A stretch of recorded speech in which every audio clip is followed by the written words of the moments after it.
Hey everyone, Tin Man here, and this is my new series, Precise Plays, where I review my own gameplay videos, discuss my strategies, identify mistakes, and opportunities for improvement. So today we've got a cloth-stacked guild run of Mythic 0 Plaguefall during the second week here of Shadowlands. Looks like the group ran a little bit ahead of me, so I do have to run to catch up to them right at the start here. I'm playing my Frost Mage, and we also have an Arcane Mage, an Affliction Warlock, a Discipline Priest, and a Prot Paladin as our tank. So we were chain running these dungeons, just trying to gear up as quickly as possible. So fast, in fact, that my Icy Veins was not quite back up off cooldown for this first pull, but luckily it is back up for one of these big giants. And I do want to make sure I'm in a nice safe spot here to drop the Rune of Power outside of that gunk on the ground, so I don't have to move too far during that burst window. I also do pair it up with my 3-minute trinket, the Inscrutable Quantum Device. I do have double unused trinkets though, along with the Dark Moon card, which does make it a little bit awkward to use both since they can't both be used at the same time, but I always use that stronger one, that Quantum Device, along with my biggest cooldown, Icy Veins. So on this next pack, I do make a slight mistake with my Alter Time usage. This is a very powerful mage ability that snapshots your current health and location and then returns you to that health and location after you reactivate it. Ideally, you'd use it when you're at high health before a big damaging event like this Fungal Storm here, but I actually ended up using it about halfway through that Fungal Storm cast, and so that snapshotted my health at about 50%, and I had to cancel the ability a few seconds later once I realized my mistake. Otherwise, I would just end up hurting myself by letting it time out. Using your defensives properly is really critical to keeping the pressure off your healers and making sure that you stay alive, and Alter Time especially is really great for that because it is off the GCD, and so it doesn't negatively impact your DPS at all to use. Now moving into this next room, it is really helpful if you know exactly where your tank is going to end up positioning the slimes. I actually miss some of the damage from my first Frozen Orb because he moves them just outside of it. And luckily he does hold them in place though for the Blizzard afterward, which will give me enough cooldown reduction on the Frozen Orb to get a second one out pretty quickly. For the next Plague Belchers though, I don't want to use any too big cooldowns since we are coming up to a boss fight in just a moment. Just the short CD on Rune of Power for a little burst, and it should be back up in time for the boss in 45 seconds. But I will hold on to the Frozen Orb as it comes off cooldown, and also my Mirrors of Torment. That's a longer 90-second cooldown. If these slimes do reach the Plague Belcher, they will heal them up, so you really want to make sure that you hold them in place, dropping a Frost Nova here to root them, or if you have a stun or slow or any other kind of effect to prevent them from reaching and healing them up.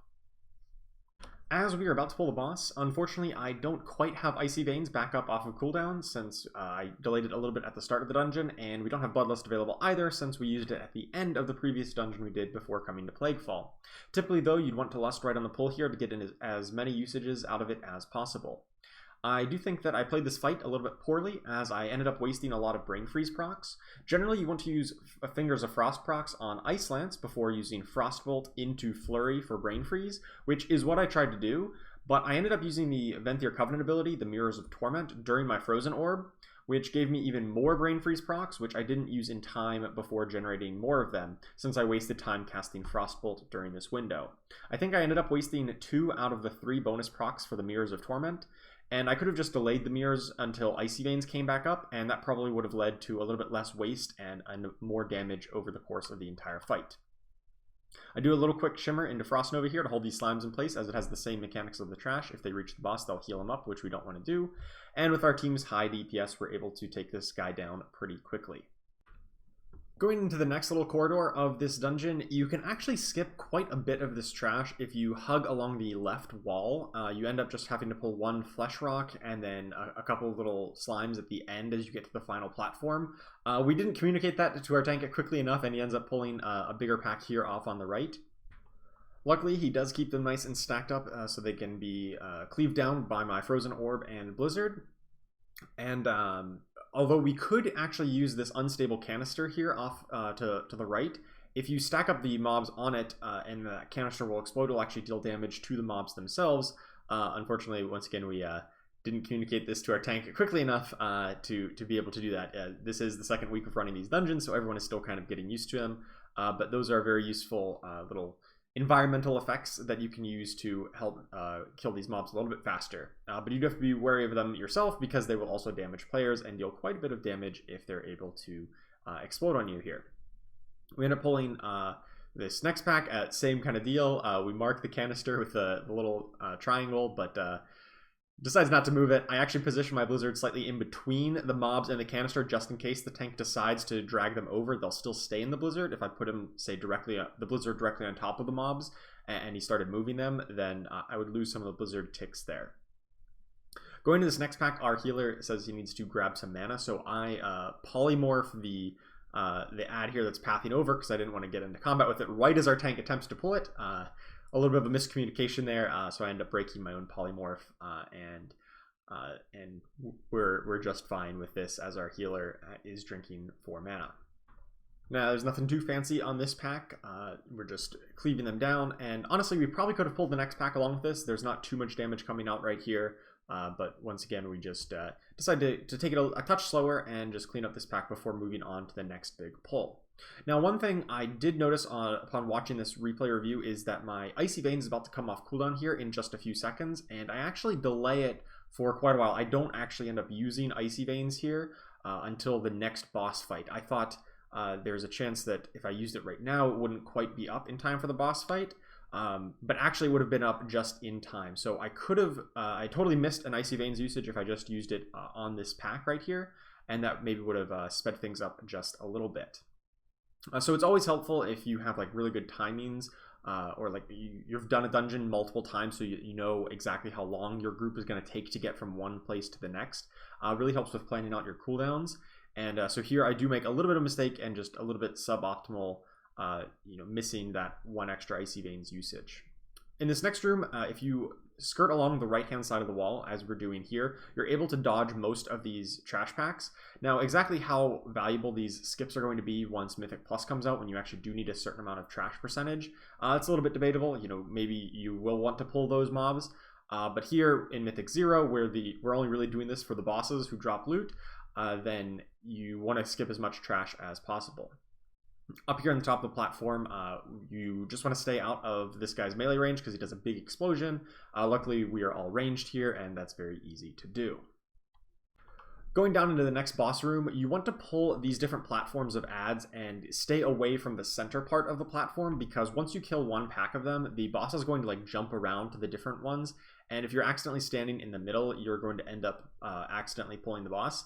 This is another thing that happened a whole lot here in the first couple weeks of Shadowlands. When people are really learning the dungeon, they don't realize that the boss is just going to jump on top of them, and one of the DPS or healers just standing around, just looting the corpses or something, and the boss just jumps on their head and it takes them by surprise.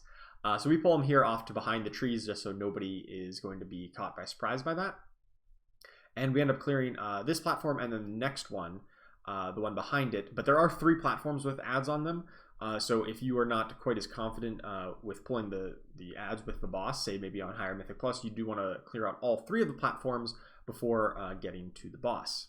Now over here, once again, I slightly misplaced my Blizzard as the tank is pulling them away, and as the boss is jumping in, and you can actually see that the Arcane Barrage just naturally cleaves from our Arcane Mage, and that accidentally pulls the boss. We were not intending to pull the boss right now, certainly not with these ads all still up in full HP, but that's just the nature of inadvertent cleave.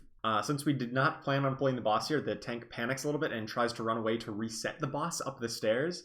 But we quickly find out that you actually cannot reset this boss no matter how far away you pull him. A lot of other bosses will once you take them outside of their arena, they will just despawn and go back to the start, so you can pull them in a more controlled fashion. That did not end up happening. He ends up jumping back to the platform, so we just say, screw it, we'll just, fight the boss as is, even though there are still ads up on that other platform, and we were a little bit behind on healing to start, but that's nothing that we can't manage to deal with. As he gets back over here, you do want to take down that explosive barrel really quick.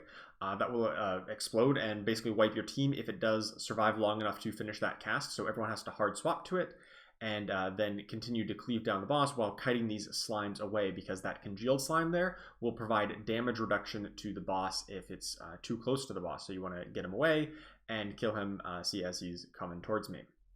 And I do swap off of him before he dies, because I know that we have an Affliction Warlock there that has a lot of dots up on it, and so that I don't need to do that one last cast or one last Frostbolt that might get cancelled as it dies. Unfortunately, the boss does jump over to the one platform that we did not clear out, and so there are some extra ads up here, but that just means, more cleave, more damage, and since our healer is on top of it and we're not taking too much damage, then it's not that bad. But in higher Mythic Plus keys, this might be a wipe if you end up pulling extra mobs with the boss here. Here I do make a little bit of a mistake here at the end. I do swap targets to that explosive blob because, like I said, you really want to prioritize that when it is up, but I didn't quite realize that it actually had more health remaining than the boss himself did. So it probably would have been better to just focus down on the boss rather than switching target, and then it would despawn when the boss was dead anyway.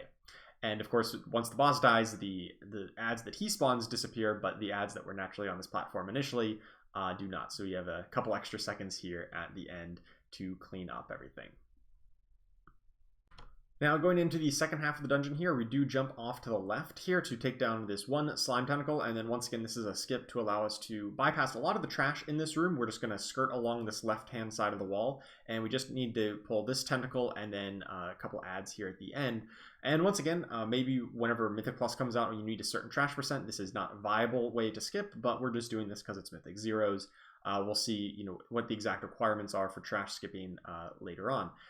You see those little blobs there off on the right in the pool? I'm looking back to make sure that I didn't accidentally aggro any of them, because if those tentacles do spawn, if anybody in your party gets too close, they will pop up and keep everyone in combat and will be attacking you, potentially grabbing you at range. And you just don't want to accidentally pull those, because then you have to go back and kill them. So I do one last little check at the end to make sure that we didn't pull anything before moving on down into the next boss room. Here there is one stealth guy here, and I end up not using any of my cooldowns. I do have Rune of Power available at this time and Mirrors of Torment, and I kind of misjudged exactly how long this would take, and I don't end up using these cooldowns until about halfway through. I throw out a Frozen Orb when I realize that, oh yeah, this guy is going to take a few seconds to get down. Looking at the damage dealt chart for that, I think most of our team also thought the same thing, is that they didn't want to pop cooldowns right then because they wanted to save them for these bigger packs. And I think based on how long that was, it would have made a little bit of sense to use one of the cooldowns there anyway. As we get into these side packs, once again, these ones are, these take a little bit more time, so you do want to use whatever cooldowns here. I am not using Icy Veins, because I know I want to use that on the next boss, who can be a little bit of a struggle with the damage output, so I want to burst that down as much as possible. Just going to use my Frozen Orb, going to use my Rune of Power. I could also have used the Mirrors of Torment probably early on in this pack and still had it back up in time for the boss. I end up delaying it and don't use it at this time. I do check the damage dealt there. Our Arcane Mage is doing some really strong burst on these packs, and especially here on these stealth things that are coming up, which I do reveal with a Blizzard. He walks over, throws a couple Arcane Explosions down, and just absolutely melts them. I'm mainly just using them to get a cooldown reduction on my Blizzard, or on my Frozen Orb rather, by using Blizzard on them, and he just comes over and cleans up and tops the damage chart for these trash. Arcane Mage does a lot of damage in burst AoE, but the downside is that they do have to be in melee range for that Arcane Explosion to take effect. So for this next boss, I do have all of my cooldowns up, and I think my entire party has all of our cooldowns up, so we immediately pop Bloodlust in order to burn it down just as quickly as possible, because if you do let things get out of hand here, it can be a pretty big healing check, but we know that we're going to have enough damage to just burst right through this. I do pop Icy Veins with that Rune of Power, but I do delay the second Rune of Power here. I think that was a mistake. I should have probably just used the Rune of Power right away. As soon as the first one faded, that was definitely a mistake on my part. I do get it here a few seconds later, but it was definitely delayed by about 10 seconds there, which we kill the boss with 5 seconds left on my Rune of Power, and I probably could have cast that 5 seconds earlier and got a little bit more damage out on that boss. But that one can be tricky if you don't burst it down that quick, and I'm not looking forward to doing that on Tyrannical weeks in Mythic Plus, because those assassins that spawn are going to deal a ton of damage. But luckily our group's DPS is so high, and we all had our cooldowns and we had Bloodlust, to just burn right through it and not worry too much about it. Dropping down into the final room here, these are pretty easy trash packs, just these two, nothing at all challenging about those guys. Now going down into the final boss room of this dungeon, there's these Plaguebound Devoted that attack really hard but also move very slowly. So you just want to AoE them down while your tank kites them away, and then also be single target damage, dealing single target damage on Ichor Bileflesh here. So I just go through a rotation of throwing out the Frozen Orb and then using Blizzard to grant cooldown reduction on it as we go through these packs, and our tank kites them away. So I end up making a little bit of a mistake here. You can see this one Plaguefall Devoted is like right next to me, and I accidentally throw out my Frozen Orb here as it comes off cooldown, and the Frozen Orb will stop as soon as it hits the first one. I actually just mouse over the Plaguefall Devoted because I know that I made a mistake. I should have probably moved off to the left a little bit, maybe shimmered to my left, so that I could get a straight shot to that big clump in the back left, rather than having my Frozen Orb stop on just one here. Our Arcane Mage finds out the hard way that these guys hit really hard when in melee. That is the one downside of Arcane Mage being basically a melee spec when it comes to AoE to do their Arcane Explosion, that he accidentally ripped aggro from our tank and got clobbered very, very quickly. But luckily we clean up the rest of the pack, and everyone backs away from the center where the boss is going to spawn, so that nobody aggroes her accidentally before our healer can get a res out on our Arcane Mage. It was a little bit convenient that we had to stop to res the mage there because we were all waiting for our cooldowns to come back up. We had all used our 3-minute cooldowns on the previous boss, and they just now came up, so we had to wait a few seconds for that. So I immediately pop Icy Veins on the pole along with my Inscrutable Quantum device. I do think I make a mistake here using the Mirrors of Torment right away. Normally you do want to use it right at the start along with Icy Veins once you use your initial procs. But the problem is this boss goes immune, like she hides away for a second once she reaches a certain health threshold. And with our initial burst, she reached that very quickly, and I end up wasting some of the Mirrors of Torment procs here. These tentacles will spawn and do a crash pattern, basically. The order in which they pop up out of the ground is the order in which they're going to crash down. It's pretty trivial to beat this with Blink or Shimmer or some kind of a rapid displacement effect. Even if you don't have that, if you're Venthyr, you can use Mirrors of the Door of Shadows rather, or you could use like Night Fae, the Night Fae Covenant ability to blink over those very quickly and efficiently. One thing that I did see right before this boss came back up is that I did pre-cast a Blizzard on her position because she was not present whenever I was available to start casting again after we cleaned up these Plaguebound Devoteds. So if you do have a moment, even if you don't use Blizzard on single target, it did make sense to use it there because I wasn't using anything else at the time. Here I end up blinking just a touch too early. It's kind of weird because I thought that it already crashed down, but I did blink a little bit early and got hit by that last one. Luckily, it's not too terribly bad here on Mythic 0, but on higher Mythic Plus, you do want to make sure that you delay blinking into that until the last possible moment so that you don't end up getting clipped by the stuff that's still on the ground. You want to really delay it until you see that stuff disappear from the ground. I think my main takeaway from this run is that I need to be better about my Mirrors of Torment usage, both in terms of using it on cooldown and not wasting the procs that it generates. I'll probably make a weak aura or some other UI element to help me out with that.